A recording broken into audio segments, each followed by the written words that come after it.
Les règles de YouTube ont changé. N'oubliez pas qu'un pouce bleu et partager la vidéo sur les réseaux sociaux, ça ne vous coûte rien et ça me permet d'être bien référencé. Si vous appréciez les tutos, n'hésitez pas à visiter le site web et vous abonner à la chaîne afin de suivre les dernières actualités.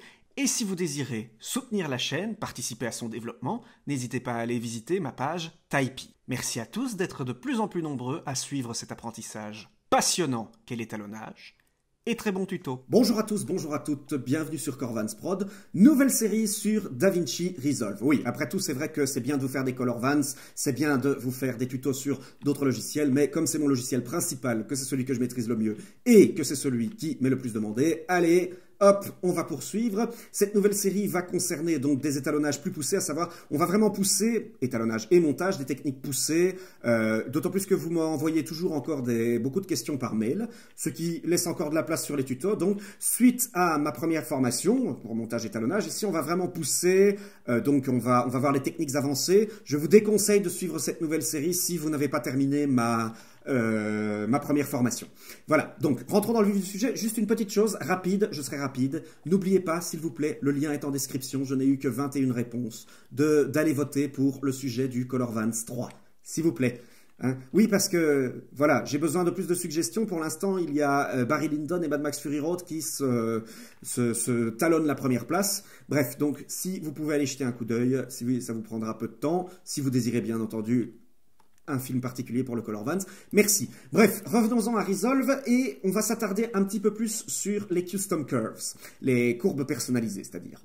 Parce que il y a encore pas mal de choses que, en fait, je n'ai pas vues en détail et qui peuvent vous aider. Et ça va me permettre également d'aborder pas mal de choses, pas mal de questions que vous m'avez posées, ainsi que des petites techniques d'étalonnage qui vont vous faciliter la vie et qui vont dynamiser votre travail d'étalonnage. Donc alors, dans un premier temps, en fait, on va s'attarder un petit peu plus, si vous vous souvenez, donc vous vous souvenez du principe des courbes. Si vous ne savez pas, si vous n'avez jamais vu, vous ne savez pas comment ça fonctionne une courbe, je vous renvoie donc sur mon tutoriel DaVinci Resolve sur les courbes, qui date de 2 ans maintenant, hein, si je ne m'abuse. Donc voilà. Alors, si vous vous souvenez, donc, vous vous souvenez du principe de la courbe, la façon, donc, on démarre sur une luminance, une chrominance ou basse lumière, haute lumière, et on joue sur la progression, la transition des basses lumières vers les hautes lumières. Et donc, ce qu'on n'a pas vu, vous voyez, ce sont les petites options ici, qui vont être intéressantes. Alors, cette première option, à quoi ça sert ici sur l'edit? Eh bien, c'est tout simple, en fait. À première vue, vous voyez, si j'y touche, ça n'a pas l'air de changer grand-chose. En fait, c'est normal. Supposez par exemple, donc je reprends ce plan ici de Sandra. Est-ce que j'ai appliqué la lutte? Oui, j'ai appliqué la lutte. Donc alors, voilà, il est un peu terne sur Sandra, donc voilà, on va faire une première correction. Donc, je vais rebaisser un tout petit peu la luminosité du ciel pour qu'il soit un petit peu moins sombre, voilà. Du coup, maintenant, l'image devient un tout petit peu flat. Donc, du coup, on va peut-être baisser les plus basses lumières, voilà. Alors donc, en fait, là où je voulais revenir, maintenant que nous avons fait une première courbe, en fait, ces outils vont servir à quoi? Regardez maintenant ce qui se passe si j'y touche. Alors, qu'est-ce que ça veut dire? À quoi ça sert ce petit réglage? Eh bien, supposez maintenant que vous ayez fait un contraste, vous voyez, donc vous ayez modifié une transition de contraste pour obtenir donc un effet, l'effet que vous vouliez, et que du coup, le problème étant que cette correction de contraste, elle vous amène, par exemple, comme on l'a ici, une image trop flat, ou une image, donc, vous voulez conserver, en fait, imaginez, vous voulez conserver cette transition de contraste, donc ce type de transition, mais donc du coup, votre contraste, il est un peu trop bas, un peu trop flat maintenant, et donc il faudrait le remonter en conservant la même transition, parce que le problème c'est que le remonter ici, vous allez toucher à toute votre courbe. Donc du coup, ce que vous allez pouvoir faire ici, eh bien c'est remodifier le contraste de façon uniforme, sans toucher à la courbe. Et ceci va bien entendu également valoir pour sur les couleurs. C'est-à-dire par exemple, supposez, je vais revenir par exemple sur la courbe du rouge, pour donner un petit peu plus, une teinte un petit peu plus chaleureuse dans le ciel. Je remonte un peu ici ma dose de rouge, par exemple. Ouais, qui ne se voit pas en fait, hein. Ne se voit quasi pas. On va remonter un tout petit peu ici aussi. Voilà, voilà, ça donne un petit air un petit peu plus chaleureux. Voilà. Et donc en fait, imaginez maintenant que cette courbe de rouge, ça vous donne peut-être un contraste qui est au contraire maintenant un petit peu trop élevé, un contraste de couleur qui est un petit peu trop élevé. Et bien maintenant que vous avez sélectionné, donc vous avez désélectionné la liaison entre les 4 canaux, et bien vous pouvez agir sur les couleurs indépendamment. Donc vous allez pouvoir ici, regardez, rebaisser le contraste uniforme, ou le remonter, comme vous voulez, hein, qu'il y a sur votre couleur rouge. Vous voyez? Voilà. Donc, et ça vous permet donc immédiatement d'avoir une mainmise une mainmise plus importante, sur vos différents canaux. Voilà, donc ça c'est un outil de base qui va vous permettre donc de personnaliser vos courbes de façon un petit peu plus effective. Voilà, bon, c'est classique, mais il y a surtout le point sur lequel je voulais revenir, le soft clip.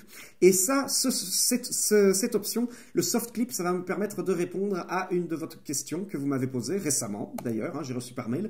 Je vous ai expressément passé un plan ici qui est royalement surexposé. J'ai pris le même plan, je l'ai surexposé volontairement et de façon native. C'est-à-dire que j'ai exporté le plan et je l'ai réimporté pour que la surexposition soit native. C'est-à-dire que le clip soit clippé. Parce que oui, certains d'entre vous donc m'ont posé la question, comment est-ce qu'on peut faire pour rattraper un plan surexposé ou sous-exposé?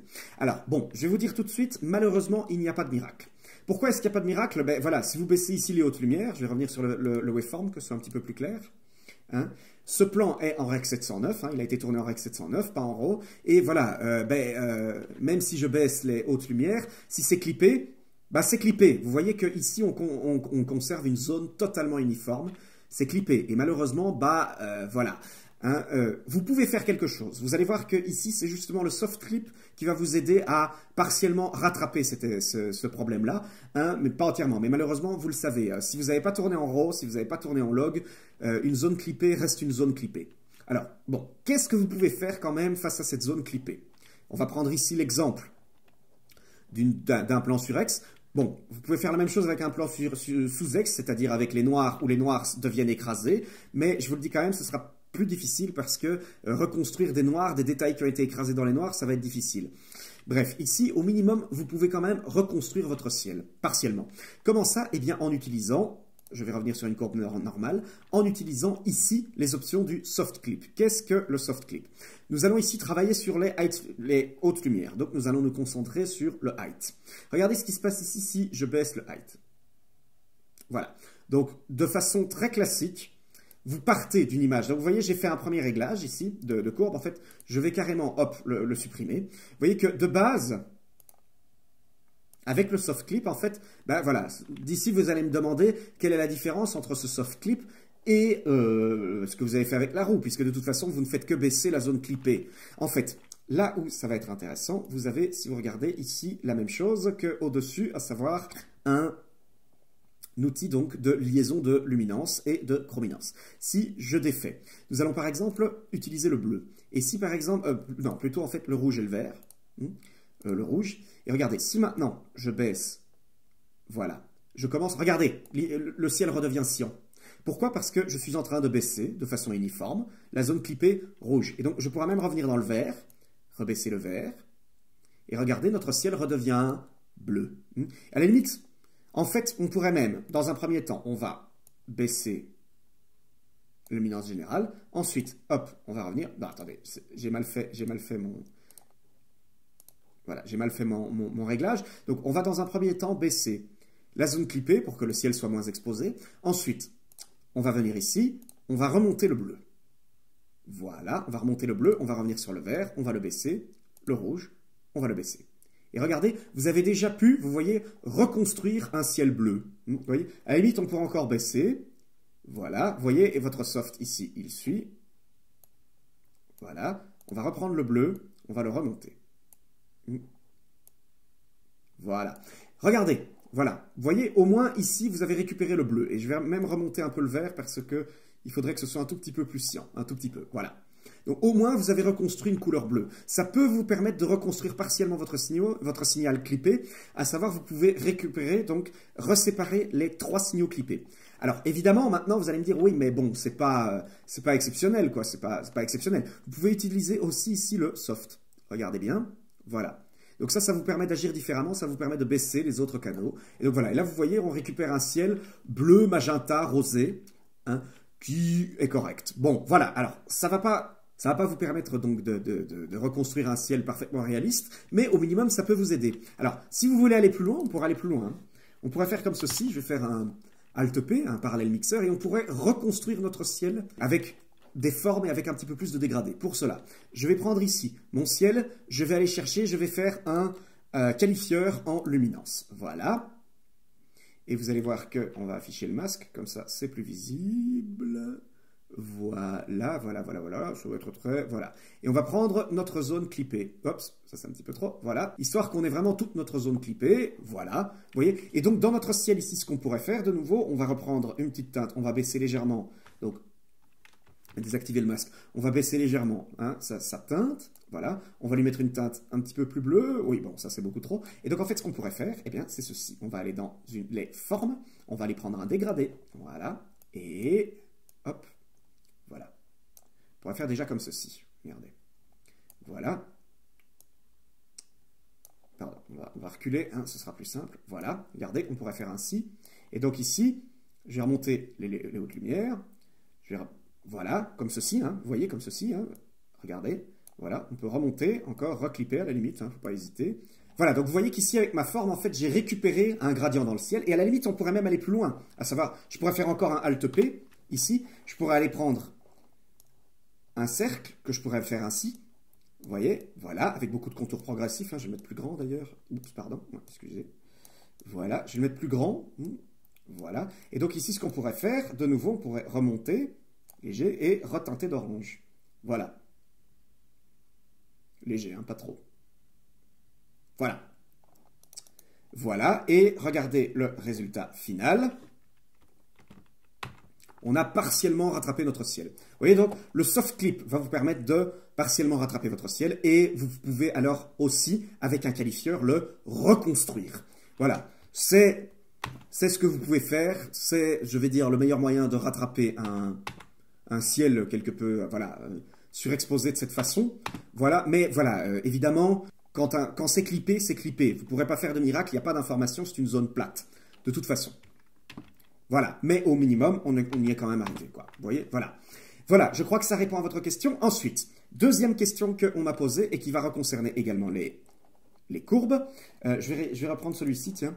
Quand je vous ai parlé du contraste retourné, il y en a certains qui m'ont envoyé un mail en me disant « Ah, Corentin, ta technique du contraste retourné, hein, vous avez vu mon tuto première, hein, je vous ai montré ça sous première prolumétrie avec l'effet old school rétroprojecteur. Certains m'ont dit « Ah, Corentin, je n'arrive pas à faire la même chose sous Resolve. Comment faire la même chose sous Resolve? Si on utilise la même technique avec Resolve, donc on va monter par exemple le contraste linéaire, et donc on peut utiliser la poignée ici pour créer un contraste en Z, hein, ce qui est le truc de notre contraste retourné, mais malheureusement ça ne marche pas. Pourquoi ça ne marche pas? Parce qu'en fait Resolve a une sécurité. On revient en fait au même niveau. Resolve a une sécurité, à savoir il évite toujours de clipper quand il n'en a pas besoin. Donc, alors que le problème, évidemment, c'est que pour notre effet de contraste retourné, hein, il faut qu'on clippe des zones. Eh bien, c'est tout simple. Dans un premier temps, je vais revenir à une courbe normale. Hein, je vais monter le contraste drastiquement avec le haut et du bas. Et en fait, qu'est-ce qu'on va faire? Eh bien, on va se servir du soft clip. On va on va remonter le low, comme ça. Voilà. On remonte notre zone clippée. Vous voyez, ici, les noirs remontent en restant pleins. Même chose avec le height, on peut le baisser et il reste plat. Et voilà, voilà votre effet de contraste retourné. Vous voyez, c'est comme ça, vous utilisez donc le soft clip. Bon, ici, évidemment, avec cette image, c'est vraiment, mais alors vraiment, vraiment, vraiment pas joli. Je vais réinitialiser, je vais plutôt le faire sur cette image pour que vous voyez bien. Donc, je monte le contraste global. Voilà, je fais une transition linéaire. Ensuite, je le baisse avec le low et le height, ici, dans le soft clip, hein, pour que ça fasse un effet contraste retourné. Donc, je remonte le low, clippé, voilà, je baisse le height, clippé, voilà. Et voilà, regardez, vous voyez ici, vous avez des zones uniformes de noir qui deviennent grises. Il faut en fait utiliser ici le soft clip.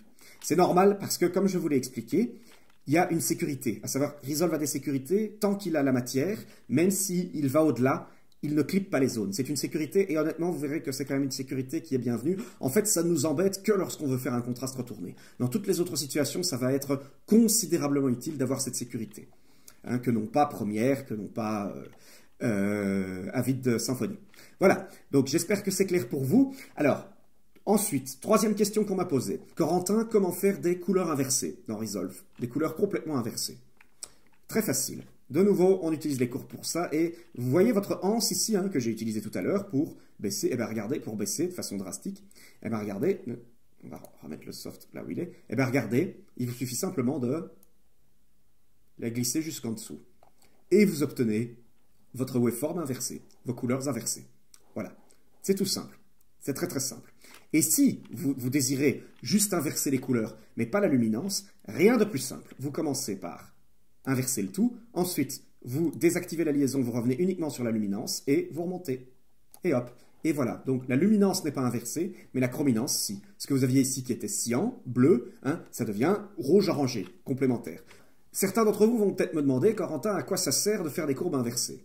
Ça peut vous servir, regardez par exemple, ici ça peut vous servir dans des étalonnages de style. Par exemple, regardez ici ce qu'on a obtenu si on enlevait, ben tenez, regardez, eh ben tiens, je vais le faire comme ça, je crois que ça va être assez explicite, je vais le faire. Je vais prendre ici un qualifieur et je vais de nouveau l'isoler en luminance. Regardez, ça peut par exemple vous donner, là vous voyez, on obtient un effet assez chouette sur les montagnes, voilà. Ça peut vous servir dans vos étalonnages de style pour intégralement changer les couleurs, changer un étalonnage, changer le ton de la scène. Ça peut s'avérer très utile. Vous voyez d'ailleurs, je suis surpris, vous voyez, hein, comme quoi ça sert aussi de faire des tutos. Voilà quelque chose que je n'avais jamais envisagé et je trouve que c'est quelque chose qui fonctionne très très très très bien. Ça c'est un ciel parfait ça pour le clip de Sandra et Ricardo. Vous voyez, voilà. Donc tout ça, eh ben, ça peut vous aider dans vos étalonnages, ça peut donner des effets comme ça. Donc vous voyez, on est passé, si vous regardez, on passe en fait ici d'un ciel plutôt bleuté et des montagnes plutôt bleues à des montagnes plutôt, vous voyez, ça fait plutôt ici montagne désertique. Vous voyez, on se rapprocherait un petit peu plus des climats désertiques avec un truc, un ciel comme ça. Vous voyez, voilà, ben voilà, ou même un étalonnage un peu post-apocalyptique. Vous voyez, donc ici ça fonctionne très bien. Ça peut vous aider également, par exemple, tenez, je vais reprendre ce plan-ci. Regardez, ça peut vous aider également dans votre changement de saison. Par exemple, ici, ce que je vais faire, c'est que je vais créer un qualifieur sur le vert. Voilà.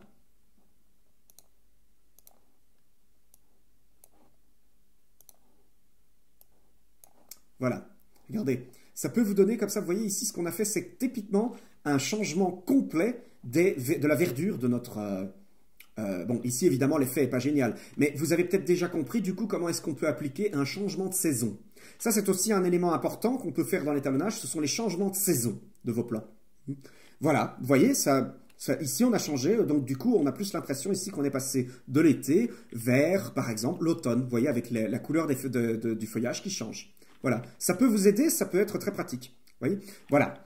Donc, bon, ici, l'effet ne fonctionne pas beaucoup, mais voilà donc ce que vous pouvez faire avec des couleurs inversées. Et une toute dernière chose que je voulais vous montrer par rapport aux couleurs inversées, là où ça peut vous servir. Pour ça, je vais passer à une petite technique qui me semble intéressante. Une petite technique assez pratique pour donner des looks rapides à votre image. Et pour ça, je vais m'inspirer d'un formateur, un formateur YouTube, un autre formateur YouTube, auquel je fais souvent référence, Monsieur Rémi Devez. Rémi Devez, donc de Webs Vidéo. En fait, Monsieur Devez a une façon assez originale dans Final Cut Pro 10. Hein, je vous rappelle, mais Rémi Devez, référence francophone sur YouTube de Final Cut Pro 10. Hein, je vous invite à vous abonner si vous voulez apprendre Final Cut Pro 10 chez lui. Hein, c'est la référence du style. Donc alors en fait, Monsieur Devez, c'est un de ses anciens tutos. Hein, il a plus de 6 ans ici. Mais en fait, Monsieur Devez, il emploie une technique assez originale pour donner un look à ses images. Une technique assez originale donc et assez sympathique que j'aimerais vous montrer. Donc, en fait, ce qu'il fait, c'est qu'il duplique ses plans. Je vais vous montrer ici, voilà. Il duplique les plans, hein, donc il duplique l'image et il joue après, en fait, sur les modes de compositing, donc comment les images se fusionnent entre elles. Hein. C'est assez chouette. Ce que je voulais vous montrer, donc, avec ce tuto, c'est comment reproduire ça, refaire ce genre d'effet dans la page color de Resolve, parce que ça peut vraiment être assez sympa. Vous allez voir que ça peut vous donner des effets assez chouettes. Hein. Donc alors, merci d'ailleurs, Monsieur Devez, pour vos idées. Donc en fait, pour vous expliquer rapidement ce que sont que les modes de fusion. Quand vous superposez deux images, vous allez pouvoir agir ensuite à la façon dont les deux images en fait se fusionnent entre elles, c'est-à-dire quelle zone laisse passer l'image du dessous, quelle zone ne laisse pas passer, quelle zone est opaque, quelle zone également est translucide, c'est-à-dire laisse passer partiellement. Et donc du coup, vous avez ce qui s'appelle les modes de fusion, par exemple l'incrustation. Donc l'incrustation, ça va dire que on va employer donc dans les tons les plus bas, les lumières les plus basses, on va laisser passer l'image du dessous. Dans les tons les plus hauts aussi. Et dans les lumières intermédiaires, là par contre, l'image va être opaque, c'est-à-dire on ne va pas laisser passer l'image du dessous, par exemple. Et donc, il y a plusieurs modes de fusion, il y en a tout plein, il y a aussi au niveau des couleurs, hein, quelle couleur laisse passer ou non, et ça peut vous donner des effets complètement différents selon ce que vous faites comme comme mode de fusion, quoi. Vous comprenez donc comment est-ce que votre première vidéo va interagir avec la suivante. Donc pour ça, je vais utiliser quelque chose. On va utiliser en fait le Layer Mixer. Et je vais revenir ici, je vais revenir sur ce plan-ci pour vous montrer un petit effet assez sympa. Je vais revenir ici sur le Layer Mixer. Donc pour ça, je fais un Alt L. Je vous rappelle, le Layer Mixer, c'est une note, donc c'est pas un parallèle mixeur, c'est pas un key mixer. Hein, je vous rappelle, je vous renvoie vers mon tutoriel sur la construction nodale pour revoir la différence entre layer mixer et parallèle mixer. Donc je vous rappelle rapidement, ici donc la vignette, celle du dessous, contrairement au parallèle mixer, celle du dessous prime sur celle du dessus. C'est-à-dire que si je fais une correction de colorimétrique sur celle-ci, regardez, je vais monter ici à fond les hautes lumières, vous voyez que c'est ce que je viens de faire et ça ne se voit pas. Pourquoi? Ça ne se voit pas, pourquoi? Parce que c'est celle-ci qui prime sur celle du dessous. Et avec le Layer Mixer, regardez, clac, on fait un clic droit et on a ici Composite Mode. Composite Mode qui va vous permettre d'accéder justement à comment ces deux images fusionnent. Donc, je vais ici resetter la node. Voilà. Alors, comment est-ce qu'on pourrait faire donc pour ce que fait en fait Monsieur Devez? Dans son tutoriel, pour obtenir un effet plus Bleach Bypass, donc plus style pellicule cinéma, ce que fait Monsieur Devez ici, c'est qu'en fait, il désature intégralement la vidéo du dessus et il applique un mode de fusion, donc de superposition. On n'a pas ici le mode de fusion de superposition dans le Layer Mixer de Resolve, mais on peut utiliser une autre méthode. Regardez, donc, pour faire la même chose que lui, plus ou moins la même chose, on va ici complètement baisser la saturation de l'image donc du dessus, celle qui prime ici, et dans les modes de fusion, on va faire ici Composite Mode Add. Par exemple, regardez, et vous voyez que ça donne un effet assez chouette. Voilà, on va baisser un peu.